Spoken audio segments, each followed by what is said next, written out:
Welcome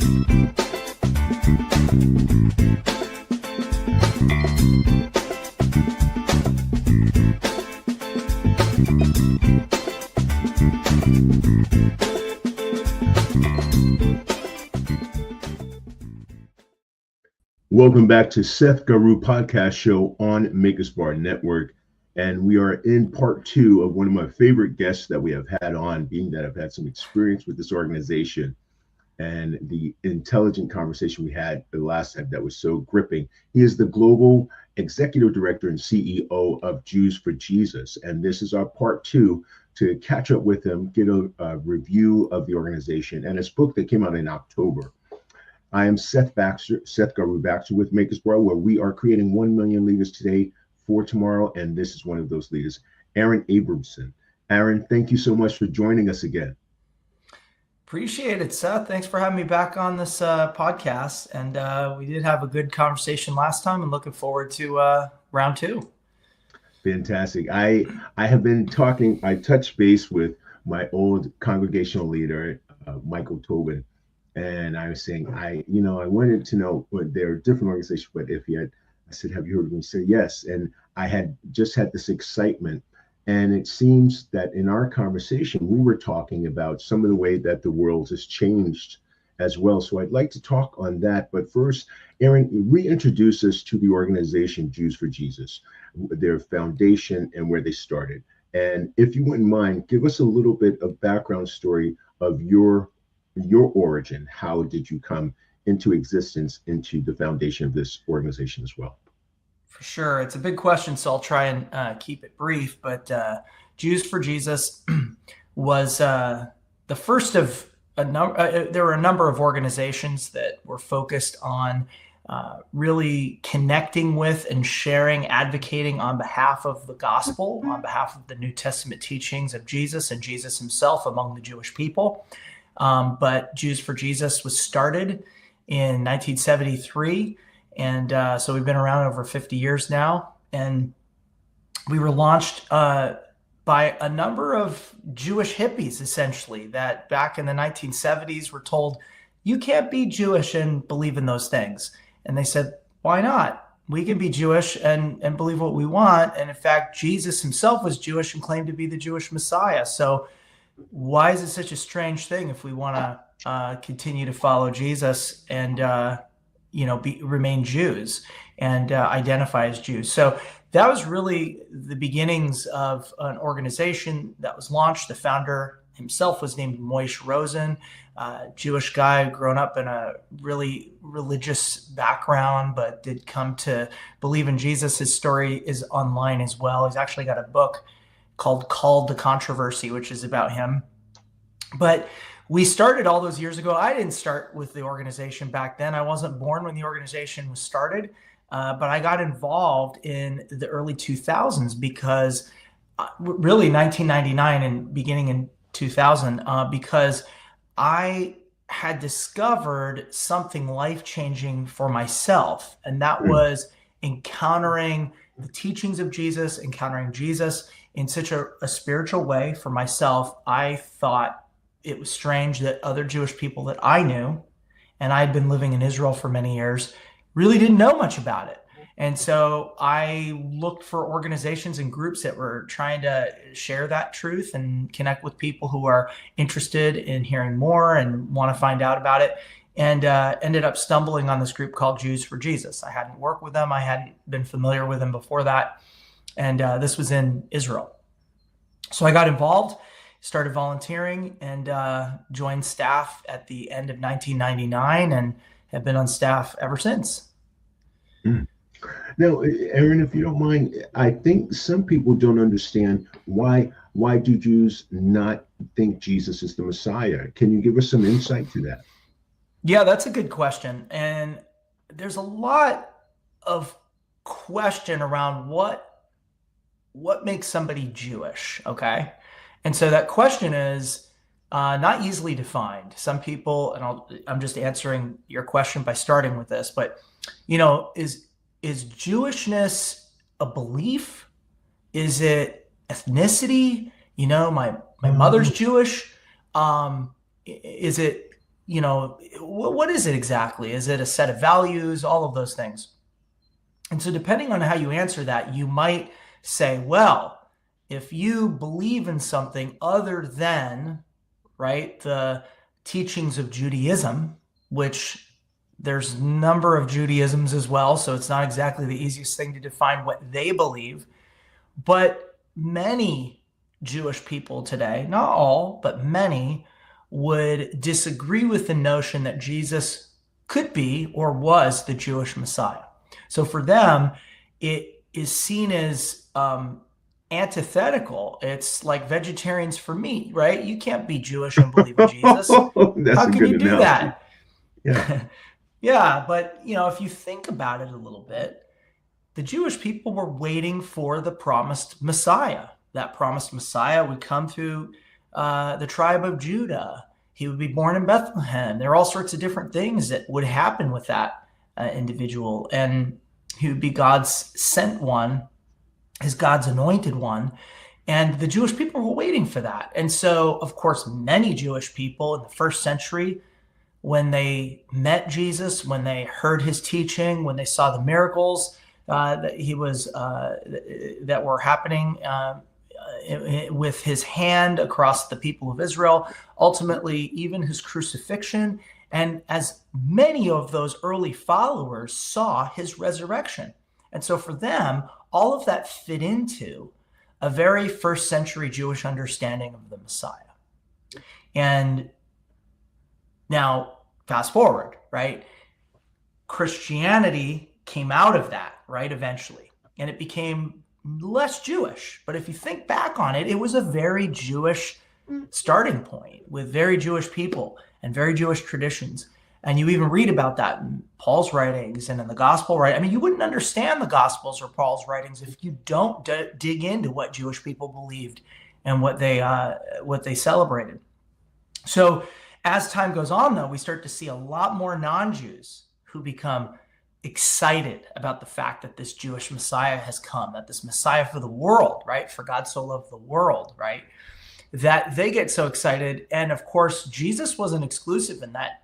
He was reaching out to Samaritan women, centurion Roman soldiers, all sorts of different people that were from the different region areas that would not be Jewish. And he said, true followers are those who worship in spirit and truth, right? He told this to the woman, the Samaritan woman at the well there. And that idea has taken root in non-Jewish communities around the world. And so the gospel, the good news, right, has gone out all over the world, right? And so now you find people who follow Jesus, this Jewish guy, places like China and Africa and, the furthest parts of the United States and the Americas, everywhere, almost everywhere. Not everywhere exactly, but almost everywhere you can find followers of Jesus.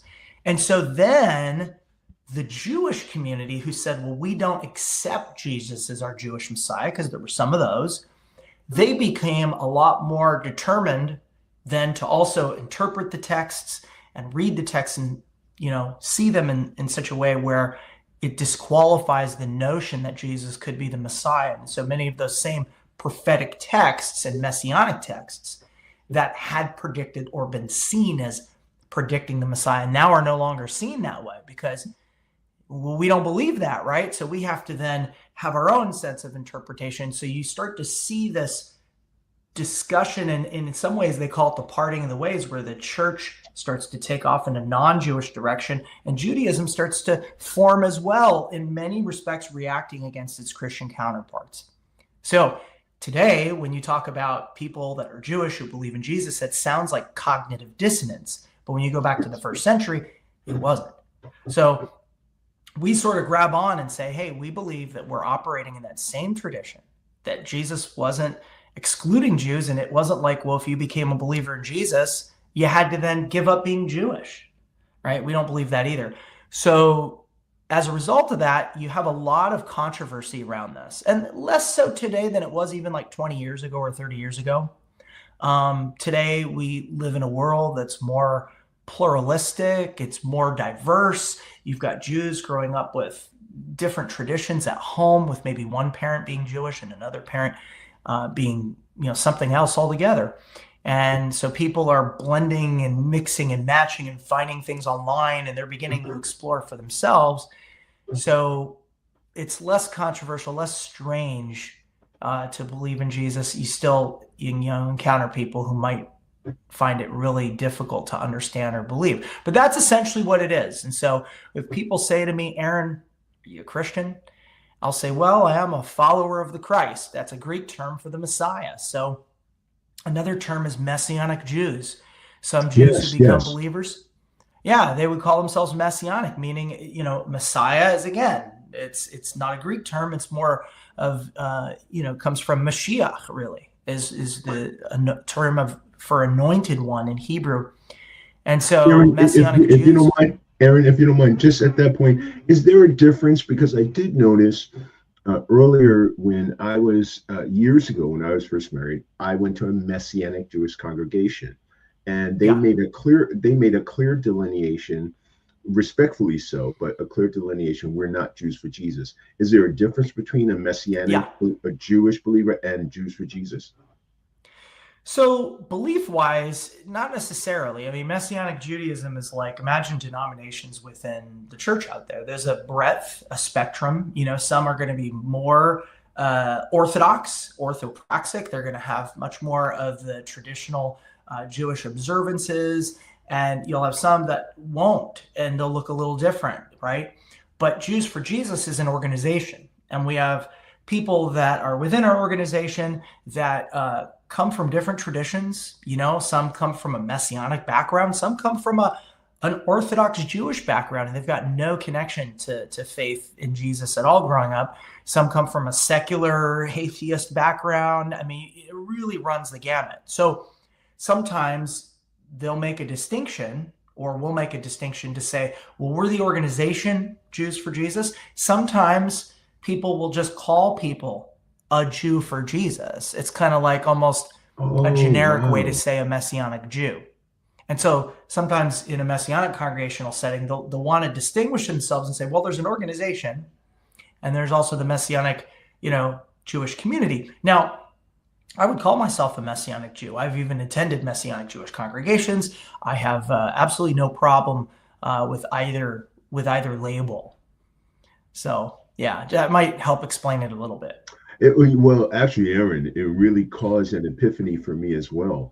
I had a moment where I said, it fit in perfectly and made sense. Okay. Because I used to ask the congregational leader, and I just didn't get it until right now. It just hit a light bulb. Now I wanted to ask this question because I wanted people to also have the clarity that I was understanding. In keeping the traditions, is that a part of the resistance that if we accept he was the Messiah, we have to let go of the traditions? Or what is some of that? Because you explained some of the resistance from earlier, but is this more about keeping the traditions to keep them further to the people of Jewish history? Are you talking about why Jews that believe in Jesus would keep the tradition? Correct. Continue? Yeah. We get that question from time to time too.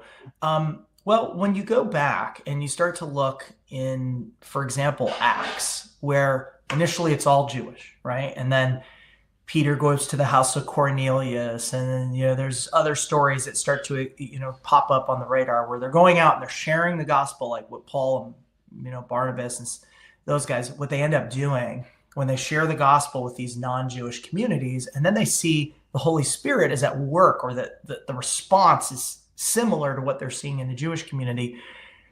They hold a meeting, right? Like a church meeting. Hey, what do we do about this? There's non-Jews. Do we make them convert to Judaism? Right. So imagine that. Imagine everybody who followed Jesus now has to become Jewish, right? They didn't land there. Instead, they landed on, no, if you're Jewish, that's great. If you're not Jewish, that's great. Let's, celebrate and allow both communities to be who they are, who God created them to be. And so for those who grow up in Jewish backgrounds, they have the freedom to continue, if they'd like, to identify as Jewish people. I mean, if they grew up with customs such as Hanukkah and Passover and all of that. It makes no sense why they would abandon it now, because the Bible doesn't forbid it. So I suppose the question is, why wouldn't they remain? It's almost like, why wouldn't a non-Jew remain a non-Jew? It's the same thing. I think the observance, there's beauty in it. They grew up with those traditions. I think they even see new meaning. For example, Passover is a perfect example, or the biblical feasts, the perfect examples of exploring the Messiah's identity and understanding what God's desire was and how he wanted to get, how he wanted to draw closer to us. But I see all of it fulfilled and expanded upon in the New Testament. So when I celebrate Passover today, I have the Jewish connection piece, but then all the New Testament connection piece, which you could argue is also Jewish, but sort of making it come alive.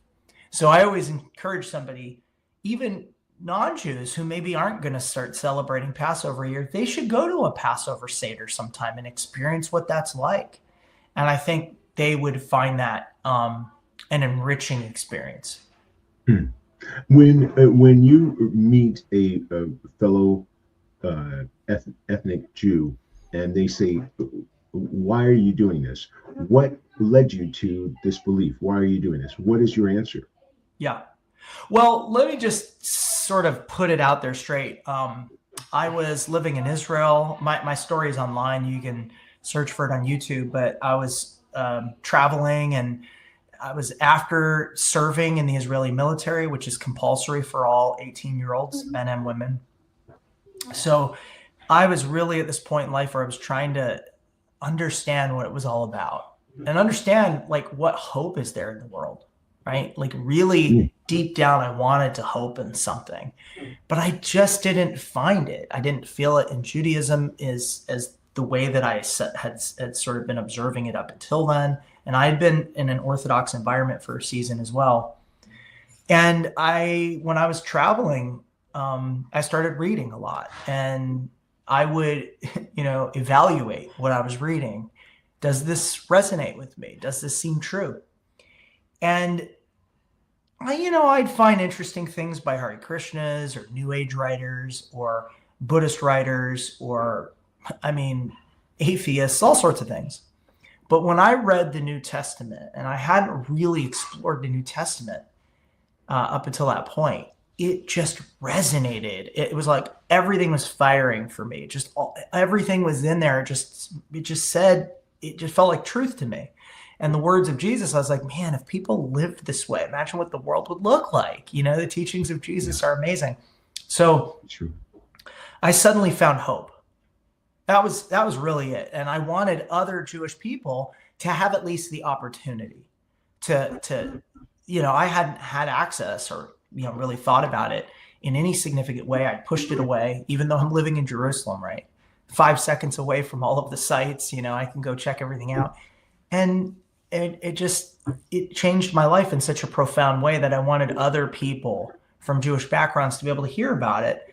And as a Jewish person, I felt a little bit like I can go to them as one of their own, because when a non-Jew goes to a Jewish person and says, hey, you should really consider Jesus, they just, well, that's good for you, right? But I'm Jewish.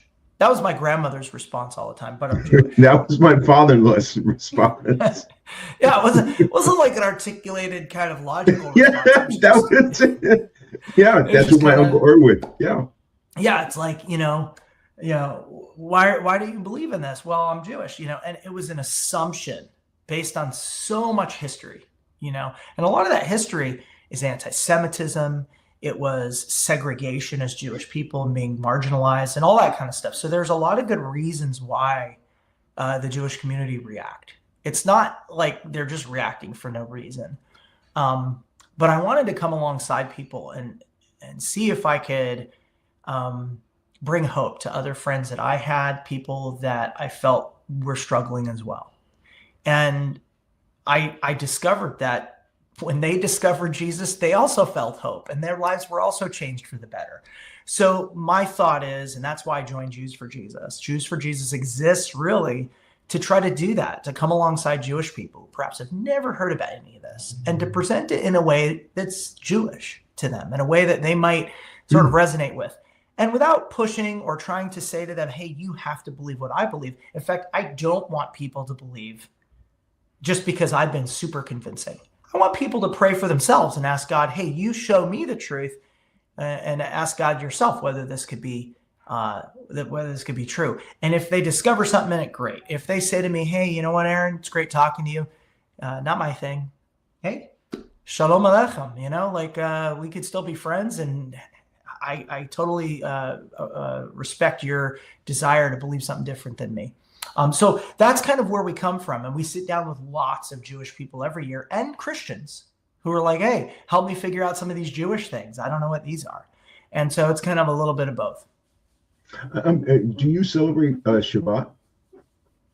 So yeah, I try. So I'm not ultra Orthodox, or I wouldn't classify myself that way.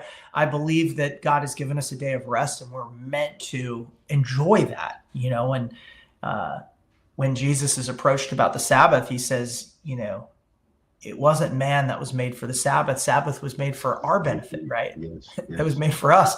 And God wanted to bless us. And so from my perspective, if you're not keeping Sabbath, you're missing out on a blessing. And whether you say, oh, it's Sunday or it's Saturday or it's this, I don't even really get so argumentative around that. I just kind of encourage people to try to take a Sabbath, to try to understand that there's a day that God wanted us to sort of rest and reflect and all of that. I'm not dogmatic about it by any means, and that if people don't, or they choose not to, or they don't want to do it, and even sometimes I have to travel and do things. So, but I do believe that it's of value. I do too. Interestingly enough, both my parents were missionaries, and my parents felt strongly for a full gospel. And as a part of that, Sabbath day was a part of our family time.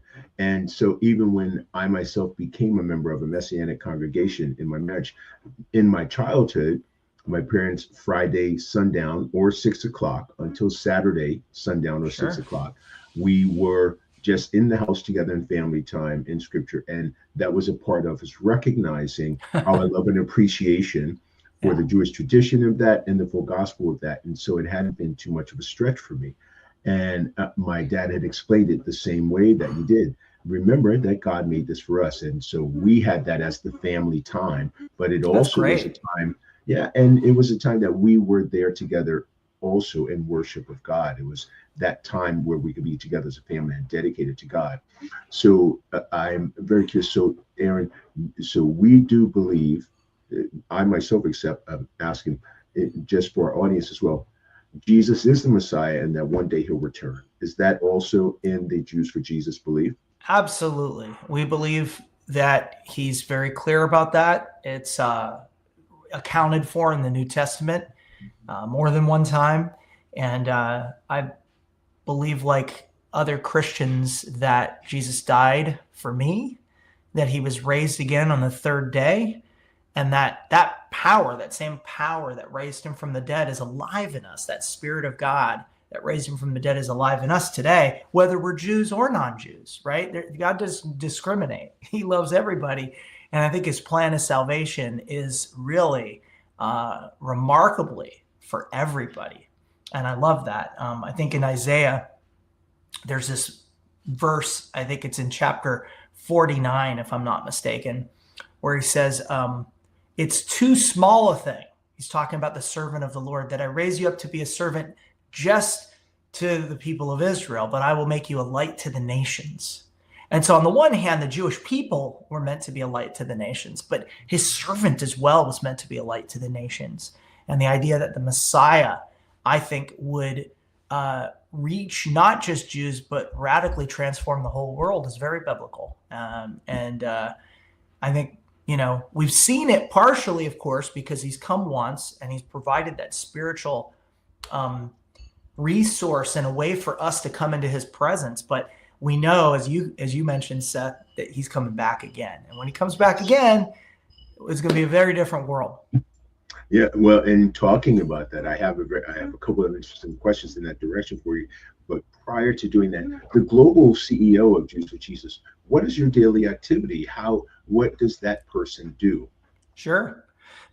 Well, so we have a team that's global. So I work with people all over the world. I'm currently based in London right now, but I move around a lot.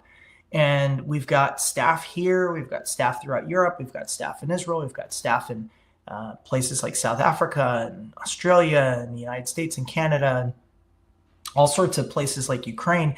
And you've got staff that their work is really sitting down with those Jewish people who do want to find out more, who want to understand this, who want to walk this out, who want to see what does it look like to be a disciple or a follower of this Messiah. And so we try in whatever context we're in to also connect with churches and other Christians who want to understand, explore that a little bit in terms of especially explaining how these things are relevant to them and why reaching out to the Jewish community, especially right now, is so significant. So my daily activities, I've got an amazing team of people around the world. I'll connect with some of our different leaders. Obviously, like any organization, we're fundraised, or any 501c3 or nonprofit, we're fundraised like any charity. And so sometimes I'm meeting with people that support our work. Sometimes I'm meeting with people who are curious about what we do. Sometimes I'm meeting with pastors, sometimes with other leaders that are partners on the field. And, really walking alongside, there's a whole bunch of people who are committed to the same vision that I have. It's not just me, but I've got a whole organization full of people that are super excited. We've got volunteers, we've got part-time staff, we've got a lot of different people that are involved at different levels. We've got, just like any organization, marketing and media and videos and all sorts of different things that we're producing all the time. And, basically thinking of creative ways to make something that's really old and really, it's been around for thousands of years, making that something relevant today to people who perhaps maybe haven't ever thought about it. That was a great way to explain that. Now, with that in mind, you also had a book that was released a few months ago. What would tell us about that, please? Yeah, so it's a book that I put together called Mission Design. And I don't think maybe it had just been written, Seth, when you interviewed me, but it wasn't published yet. Yes. So it's actually been published and it's out on Amazon, Mission Design. And essentially it walks through the process of how an organization like our organization that had been around for a long time, what you might call a legacy organization. It's not a startup. And all organizations have kind of this life cycle, where they go from being startups and, eventually they become more established over time. And organizations can also see decline. And so I write about some of the areas that I felt like my organization was experiencing decline. And I go on this search to figure out, and I document that a little bit of how I worked through it, but really exploring how to navigate change within a legacy or even a new organization. Really just how do you continue to innovate? How do you continue to figure out how to solve problems when you've gotten used to doing things a certain way? And how do you know if you even need to innovate? How do you know if you're moving the needle a little bit? And so in these organizations similar to the one I work for, sometimes it can be a little bit unclear what you're accomplishing, right? Whether you're accomplishing your mission. Because again, if you're a company, pretty clear whether your company is successful or not, right? The numbers they say it all. Yeah. But in an organization like mine, how do you exactly determine whether last year you were more effective? Maybe, there were Christians responding to the message in a certain way, or Jewish people that respond. You can count the number of people, but these are beliefs and you're advocating for different things. So you have to have a creative set of metrics to be able to evaluate. How do you know if people are changing for the better? How do you know? Is that through a system of research and data collection? How do you know? And then with it, along with that, you mentioned as far as how do you know if you need to innovate? Do those two correlate? I'm curious. I think that they do. So what's interesting about this kind of work is it's very inspirational work. Like, let's say your goal is to try to end homelessness, right, in New York City. Well, that's a pretty tangible goal because you could say, well, there's X amount of homeless people, let's say. I mean, if there are studies on these things, and I know that there are, we've seen 10% of them rehoused or, but when you're talking about something like advocacy work, right, where you're saying in some ways what we're doing is we're wanting Jewish people to consider something they hadn't considered before. And whether you've moved the needle in whether they believe Jesus is going to bring any value to their Jewish experience, right? And so you can track different things. Like you can track the number of Jewish people that reached out to our organization in this last calendar year or a month or whatever it is. You can, the number of Jewish people that have started to explore from the scriptures and they want to know more, right? And so you're tracking maybe spiritual depth in some type of way. Maybe you're tracking public mentions of the organization and how many of them are seen this way or versus that way, right? It's almost like political polling, right? How do you know? How do you know that people are seeing Jesus in a different light? And how do you also gauge what's going on in the Christian community if you have any metrics around that? So we call these key performance indicators, right? KPIs, and you can have all sorts of different KPIs around different things. And so for us, we've tried to kind of zero in on things that we think are indicators of change, indicators of impact, positive impact in the community. And so as we go about those and explore, and we're always adding different things and taking things away, but the point is, if you start to see a decline, right? Let's say none of our advertising is connecting with anyone. Nobody's asking. Well, there's an indicator right there that something's off, right? If last year you had 10,000 people interacting with you and this year you have 1,000 people interacting with you, well, right there, something's different, right? What is it? We don't know exactly, but we have to dig in and find out. So those are some indicators that you probably need to ask yourself, do we need to innovate? Do we need to pivot? Could it be that the programming or the things that we were focused on are not of interest to the community in the way that they had been in the past? So that's just for any charity that's doing their work. Really to kind of evaluate that, you need some objective data. So your book goes through some of the methodology for some of the KPI as far as how. Yeah, and in some ways the book is really grabbing from other things. I mean, I'm not reinventing the wheel. What I did was I went out and I wanted to understand if there were some disciplines, some best practices, some experiences that other people had navigated. What were the best tools out there?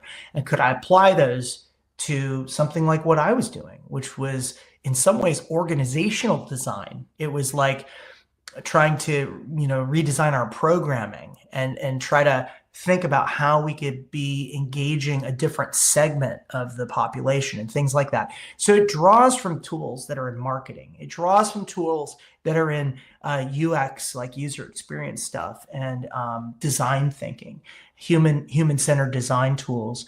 There's a lot of things, and just general management tools and storytelling tools and things like that. So what I do is I grab from all these different places and I try to synthesize and tell the story of Jews for Jesus and some of the things that worked for us, some of the things that didn't work for us. Obviously, it's from the perspective of Jews for Jesus, which is a little different than some industries out there. But I think there's crossover.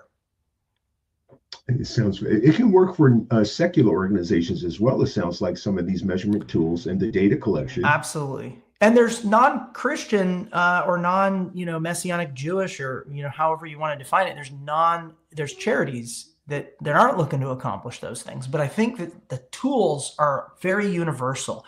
I draw from the Bible, and I'll even give some examples in other missions, like you mentioned before. You'd grown up in a home with missionary parents, but that being said, I think they are universal in their application.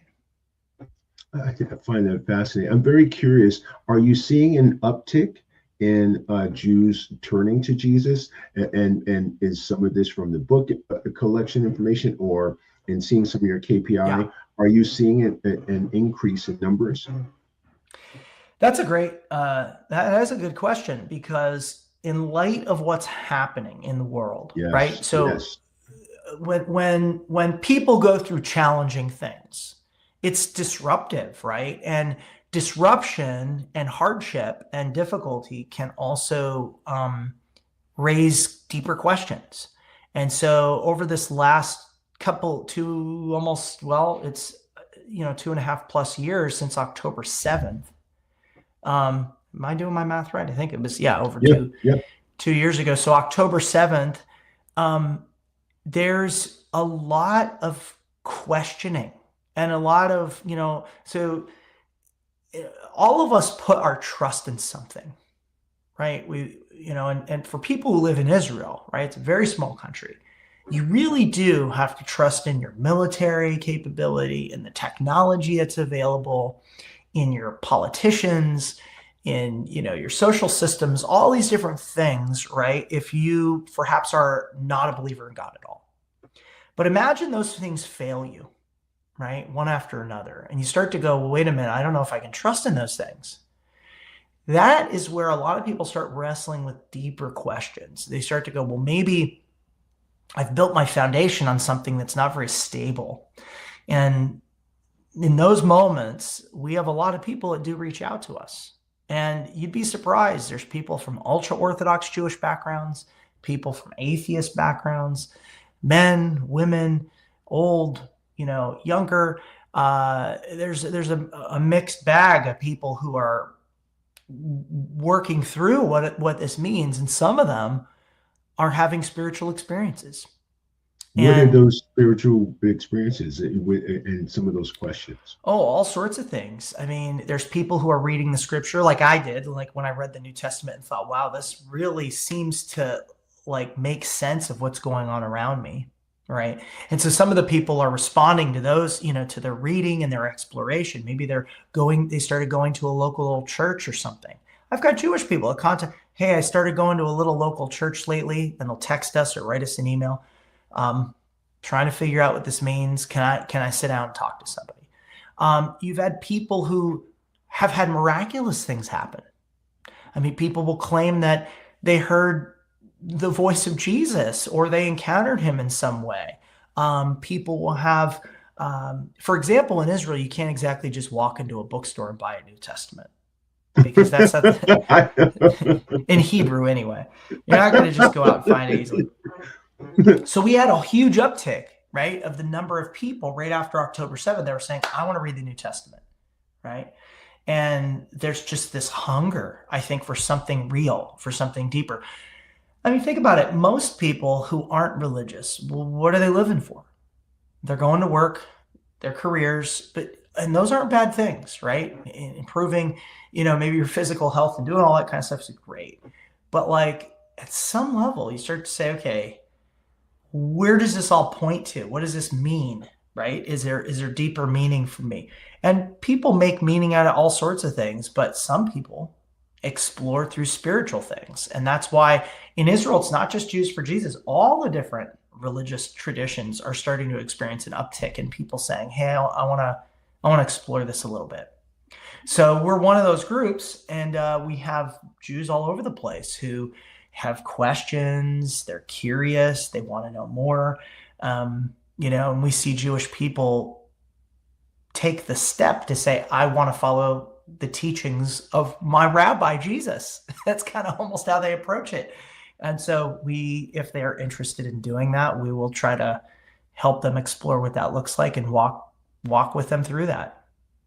Now, I've been listening to a number of different podcasts, and the other thing I see that there's an uptick in is some prophetic belief and or embracing, where these questions have come from. People are beginning to see some of these times we're experiencing prophetically. Yeah. Is that some of what you're hearing as far as some of the questions? And is that, I think we're becoming more comfortable to ask that question, even myself. But that tended to be kind of a taboo subject to say we're experiencing possible prophecy. Is that some of the conversations you're seeing as well related to people of the Jewish ethnicity and the faith? Is that some of what you're experiencing as far as the organization as well? Absolutely. I mean, you get people who are trying to make sense of what's going on in the world around them. And it seems apocalyptic on some levels, when you Yes. read some of this stuff. Now, I won't go as far as to say, hey, when you read about this thing over here in, Daniel chapter X or whatever, that's what's happening here. Or, Zechariah or whatever the passage is. But there is apocalyptic literature. Even in the Old Testament, in the Old and New Testament, you're going to find apocalyptic literature that's kind of saying, hey, before the return of the Messiah, here's what you should be looking for. And some of the things that you see in the world, they reflect what you're going to see there. So it's not a shock to me that you're going to get people that are exploring that. And they're saying, hey, none of this makes sense if the world doesn't make sense to me unless this Bible is true. And you're going to see a lot of people asking those questions today, more and more. I've definitely been finding that. I even find in young people of various faiths too. They are. I've been definitely having worked with young people for many years. I am impressed and surprised that there has been this greater inquisitive desire to discover spirituality in Christendom, and they are saying, "Hey," and I was amazed at this. This is one of the things with some of the young people. They're saying, we heard this stuff was prophecy and this kind of thing. And there is also a big move into young people seeking out Christendom and or more spirituality. And I was curious if that was the same thing with Jews for Jesus. I wanted to see if some of that was experiencing the same. I know I don't want to cut too much into your time. I need to have some other appointments, but I wanted to ask you, what did you want to leave with us today as one of the most you feel is most valuable piece of advice and or word you would like to leave our audience with today? I think if people are not exactly satisfied with maybe just the same old, or maybe, they haven't really felt like they've got something stable, rock solid that they can step on. And, to me, I think that exploring what these spiritual truths are is valuable. I think it can add to your business life. It can add to your family life. It can add to your relationships. I mean, you're talking about people who are struggling even in things like marriages. And I think that having some kind of foundation that we stand on, those values are powerful, and they give us something that we can actually rely on even in tumultuous times. And I encourage people to explore for themselves. I think it's enriched my experience as a human. It's enriched my experience as somebody who's a purpose-driven individual, who's somebody that has a sense that I feel like I know why I'm doing what I'm doing. And the work I'm doing isn't just, meaningless, but there's something meaningful. And the idea of work is something that's threaded throughout the scriptures, which is incredible. God gives us a sense of what it looks like to work and to do that to his glory, in a sense. So I encourage people to not dismiss it and to think about it. As far as Jews for Jesus goes, I mean, if there are Jewish people out there who are curious, and I know that there's probably lots of questions and maybe even concerns, and they don't like certain things about maybe what we believe or what our mission is about. I say, talk to us, have a conversation. Feel free to reach out. We're available. Whether myself or my colleagues from Jewish backgrounds, very happy to explore and hear why you feel the way you feel. And we've heard it all. There's nothing that's going to be shocking to us in there. So I suppose that's a little bit. And then lastly, if people are curious about their mission, and they want to explore innovation and change and navigating that with a team of people and all that kind of stuff, Mission Design, it's on Amazon by Aaron Abramson. You can look for it, and hopefully it'll be an encouragement to you. Fantastic. Aaron, I always feel a lot calmer and a lot more directed after I speak to you, even last time, and so encouraged. And I truly thank you, my very dear brother in Christ. Well, thank you, Seth. Appreciate you having me back, and it's been a pleasure. Absolutely. It definitely has. Please give out the site one more time for our audience to be able to look you up and be able to get in contact with you. Yeah, so we're at jewsforjesus.org. That's our organization in the United States. It exists all over the place, but if you just search for Jews for Jesus, there's other organizations. Sometimes when you click Jews for Jesus, go to jewsforjesus.org. Some of them, they take our Google search and they use it for different things. We're the ones. The original. Yeah. You're the OGs. Yeah, if you go to our site, you're going to see us on there. I mean, again, there's lots of great groups out there, but if you want to find Jews for Jesus, that's how you do it. And you can find out more about me and my story. And there's some great videos. There's also another video channel that I recommend. It's called So Be It on YouTube. And there's a lot of great videos on there of us just talking to people on the streets. It's kind of like man on the street type videos. They're a lot of fun. So be it. Fantastic. So be it. So please, ladies and gentlemen of my audience, please check out So Be It and JewsForJesus.org. Aaron Abramson, we thank you so much for being with us today. It really is always a pleasure for me. And I was looking forward to this, as I mentioned in our pre-chat. I was looking forward to you coming back on to our part 2. And I'm looking forward to what we're going to do next, because I believe our times are very interesting right now. And I'm looking forward to greater conversations. That's right. Well, thank you, Seth. Appreciate you, man. Absolutely, my pleasure, brother. Dear love, for sure, for sure. Well, the revolution we want, as I close out, as always I say, is a love-evolution, a revolution of love. Go out and create a revolution of love. Let someone know you love them. Let them know that we are still these great beings created to love one another. I'm your boy, Seth Garu Baxter, and this is my podcast on Makers for Our Network. Thank you again, Aaron Abramson and Jews for Jesus. We look forward to seeing you next time. Thank you, Seth. Absolutely, good sir. We'll talk to you soon.